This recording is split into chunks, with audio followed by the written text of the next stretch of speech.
বিসমিল্লাহির রহমানির রহিম। হজের মৌসুমে আরব গোত্রসমূহকে দাওয়াত প্রদান।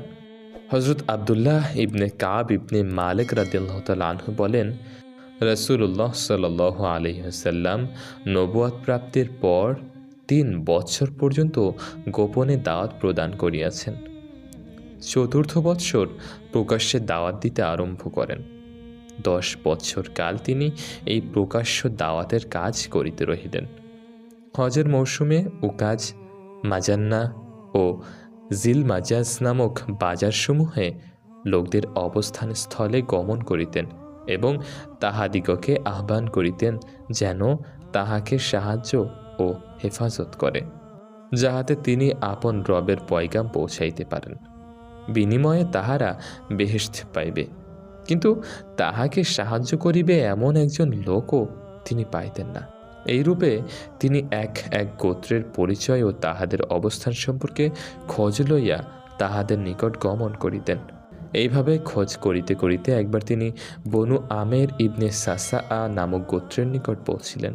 তাহারা নবী করিম সাল্লাল্লাহু আলাইহি ওয়াসাল্লামকে এমন কষ্ট দিল, যাহা তিনি আর কাহারও নিকট হইতে পান নাই। এমনকি তিনি যখন তাহাদের নিকট হইতে ফিরিয়া চলিলেন, তখন তাহারা পিছন হইতে তাহাকে পাথর নিক্ষেপ করিতে লাগিল। অতঃপর তিনি বনু মুহারিব ইবনে খাসাফাহ গোত্রের নিকট পৌঁছিলেন। তাহাদের মধ্যে 120 বৎসর বয়স্ক এক বৃদ্ধ ব্যক্তিকে পাইয়া তাহার সহিত কথা বলিলেন এবং তাহাকে ইসলামের প্রতি দাওয়াত দিলেন, আর তাহাকে এই আহ্বান জানাইলেন যে, আমাকে হেফাজত করো, যাহাতে আমি আমার রবের পয়গাম পৌঁছাইতে পারি। বৃদ্ধ লোকটি বলিল, আরে মিয়া, তোমার কওম তোমার সম্পর্কে ভালো জানে। খোদার কসম, যে ব্যক্তি তোমাকে লইয়া ঘরে ফিরিবে, সে হজ্জে আগমনকারী সকলের মধ্যে সর্বাপেক্ষা খারাপ জিনিস লইয়া ফিরিবে। নাউযুবিল্লাহ।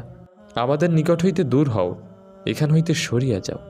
আবুল আহাব সেখানে দাঁড়াইয়া মুহারিবি বৃদ্ধটির কথাবার্তা শুনিতেছিল। সে বৃদ্ধকে বলিল, এই হজ মৌসুমের সমবেত সকল লোক যদি তোমার ন্যায় হইত, তবে সে যে দিনের উপর কায়েম রহিয়াছে উহা পরিত্যাগ করিয়া দিত। নাউযুবিল্লাহ, এই লোকটি বেদিন ও মিথ্যাবাদী। বৃদ্ধটি বলিল, খোদার কসম, তুমি তাহার সম্পর্কে ভালো জানিবে, কারণ সে তোমারই ভাতিজা, তোমারই আত্মীয়। অতঃপর বৃদ্ধ বলিল, হে আবু ওতবা, আমার মনে হয় তাহার মস্তিষ্ক বিকৃতি ঘটিয়াছে। আমাদের সহিত স্বগোত্রীয় এক ব্যক্তি আছে, যে উহার চিকিৎসা করিতে পারে। আবুল আহাব তাহার কথার কোনো জবাব দিল না। তবে নবী করিম সাল্লাল্লাহু আলাইহি ওয়াসাল্লামকে যখনই কোনো আরব গোত্রের নিকট দাঁড়াইতে দেখিত, আবুল আহাব চিৎকার করিয়া বলিত, এই ব্যক্তি বেদিন, মিথ্যাবাদী, আবু নুআইম।